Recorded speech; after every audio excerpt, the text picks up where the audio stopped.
Let's pray to the heavenly, unlimited and infinite God.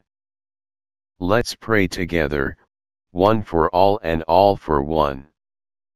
Our Father who art in heaven, hallowed be thy name, thy kingdom come, thy will be done on earth as it is in heaven.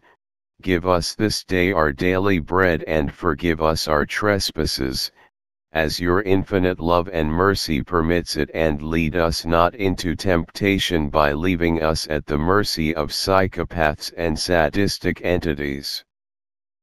But deliver us from seen, unseen and human evils.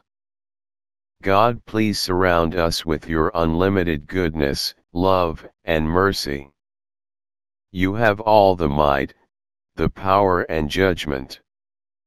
We are hearing over and over the verbal scare tactic, socialism, which is powerful and highly effective for those people who are intellectually lazy to try to even remotely connect some dots.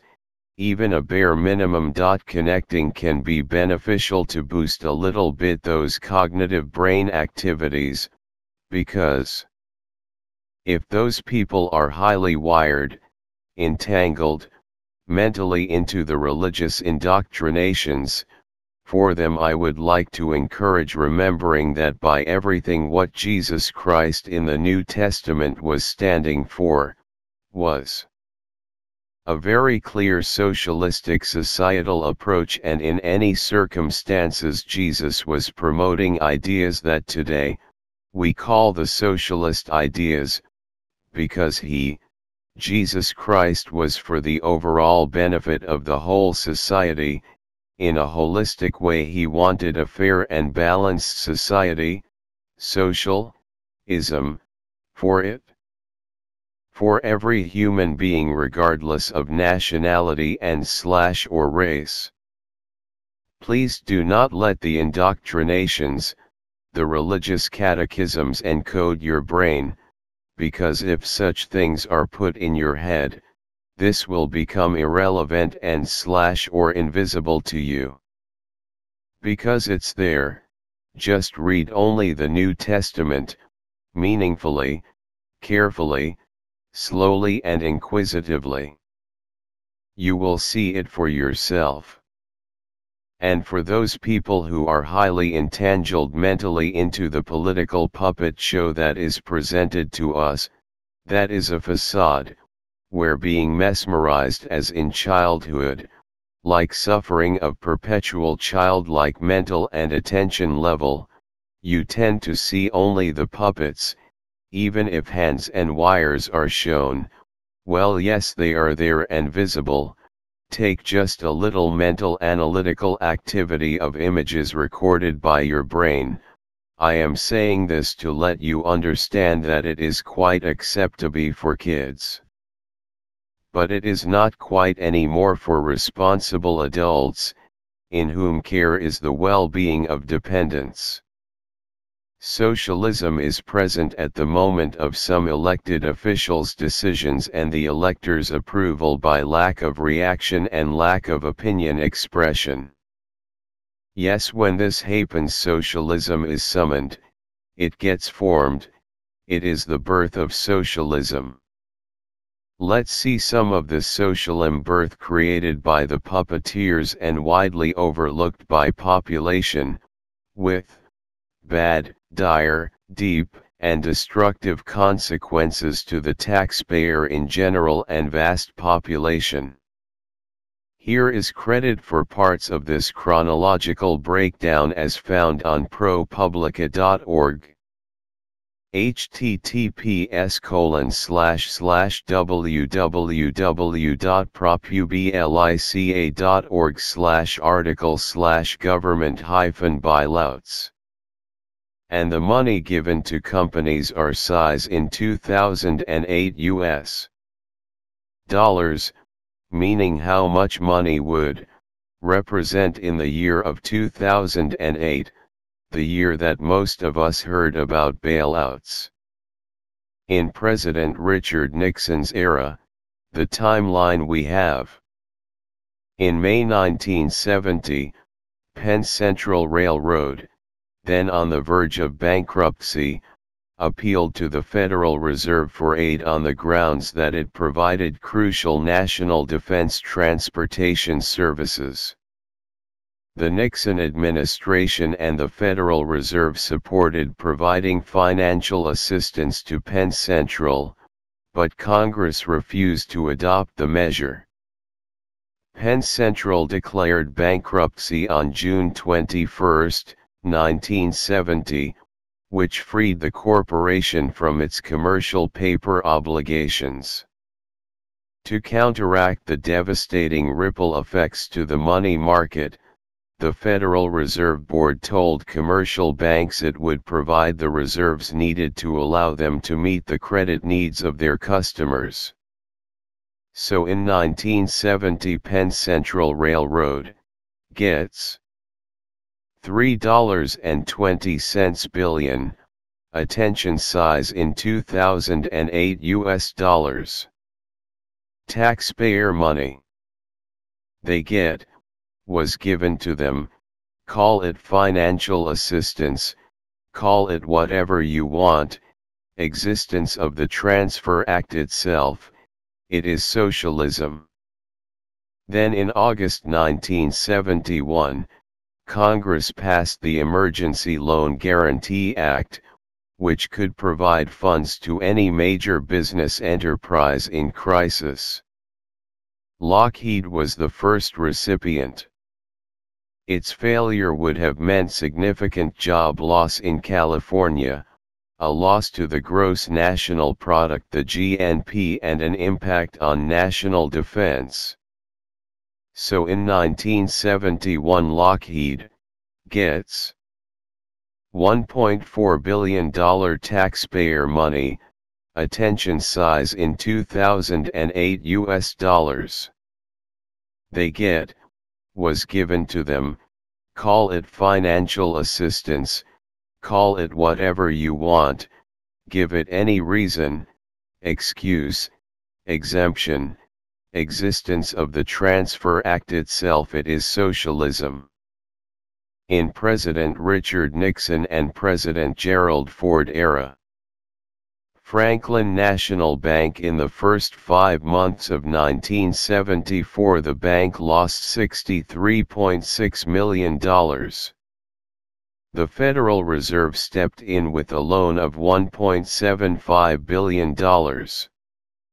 So in 1974 Franklin National Bank, get, attention, size in 2008 US dollars. $7.8 billion taxpayer money, attention size in 2008 US dollars. They get, was given to them, call it financial assistance, call it whatever you want, give it any reason, excuse, exemption, existence of the Transfer Act itself, it is socialism. In President Gerald Ford era. New York City during the 1970s, New York City became overextended and entered a period of financial crisis. In 1975 President Ford signed the New York City Seasonal Financing Act, which released $2.3 billion in loans to the city. So in 1975 New York City gets $9.4 billion taxpayer money, attention size in 2008 US dollars. They get, was given to them, call it financial assistance, call it whatever you want, give it any reason, excuse, exemption, existence of the Transfer Act itself, it is socialism. In President Gerald Ford and President Jimmy Carter era. In 1979 Chrysler suffered a loss of $1.1 billion. That year the corporation requested aid from the government. In 1980 the Chrysler Loan Guarantee Act was passed, which provided $1.5 billion in loans to rescue Chrysler from insolvency.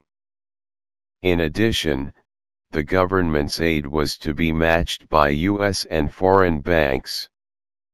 So in 1980 Chrysler gets $4.0 billion, taxpayer money, attention size in 2008 US dollars.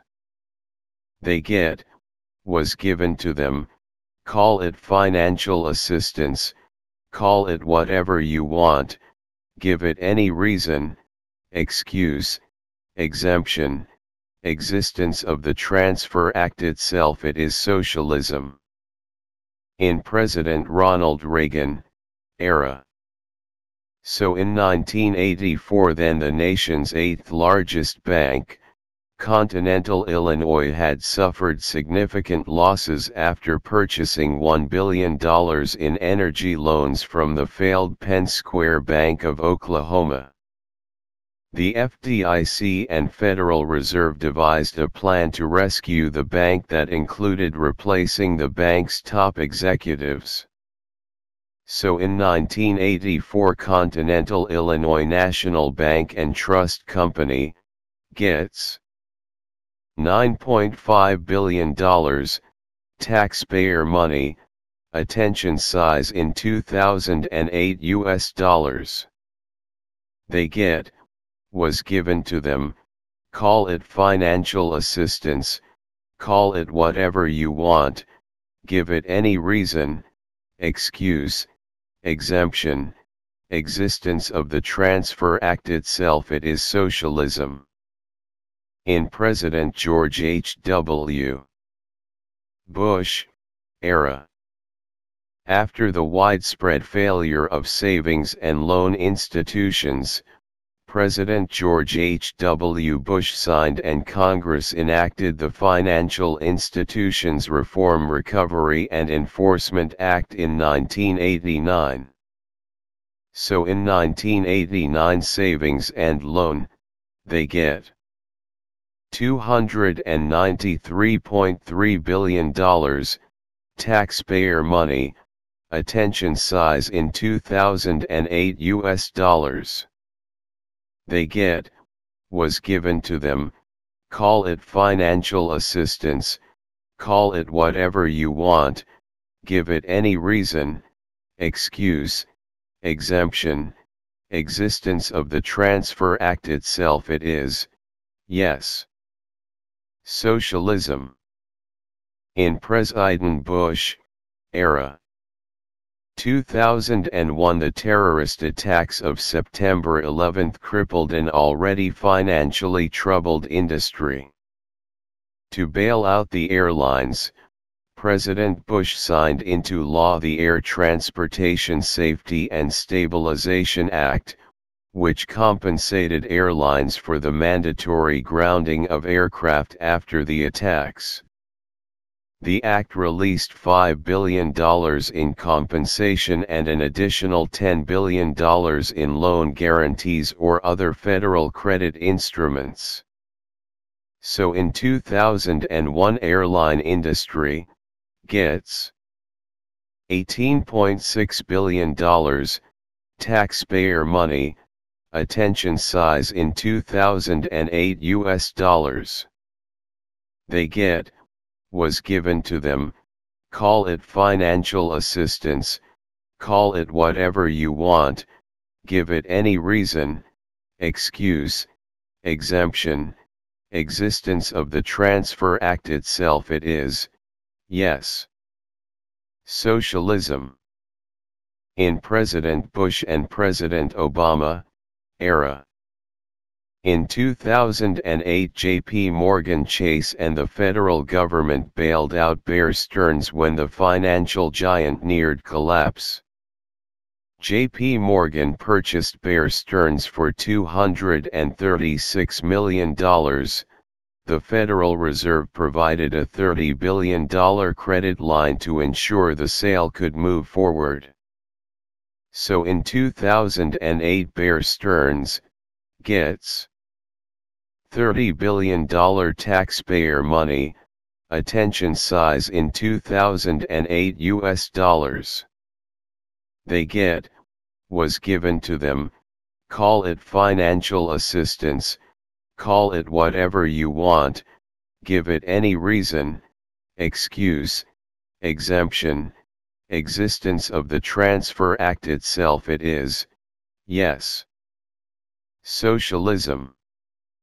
On September 7, 2008, Fannie and Freddie were essentially nationalized, placed under the conservatorship of the Federal Housing Finance Agency. The Treasury has invested billions to cover the company's losses and authorized by the Housing and Economic Recovery Act of 2008. So in 2008 Fannie Mae/Freddie Mac gets $400 billion taxpayer money, attention size in 2008 US dollars.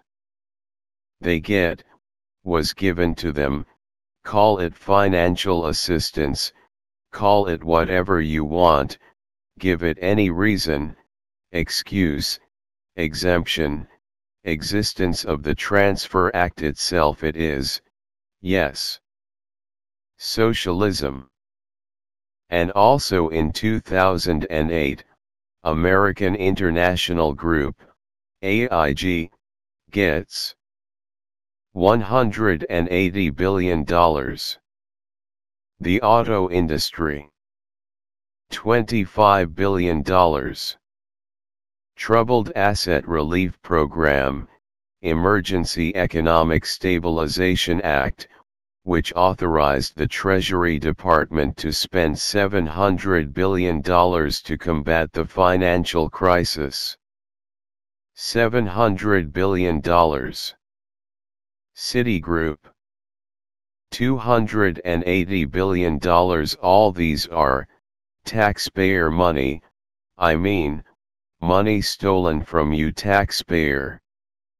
They get it, it was given to them, call it financial assistance, call it whatever you want, give it any reason, excuse, exemption, existence of the Transfer Act itself it is, yes. Socialism. In 2009 Bank of America gets $142.2 billion, yes you guessed it, your money.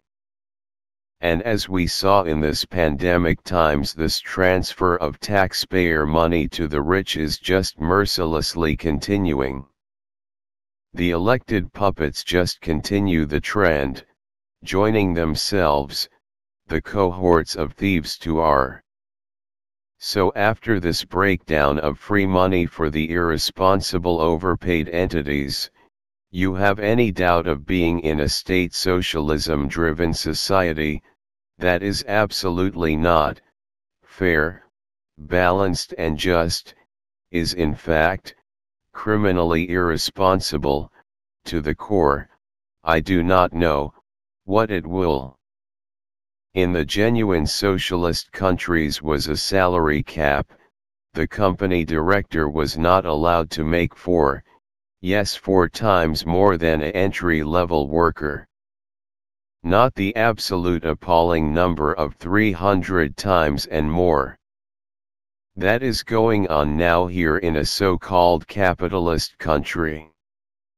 This is a matter of an existential threat to the existence of some middle class. If some is still left, this nonsense have to end. This puppet game-driven societal structure have to change, and that starts with opening eyes and minds.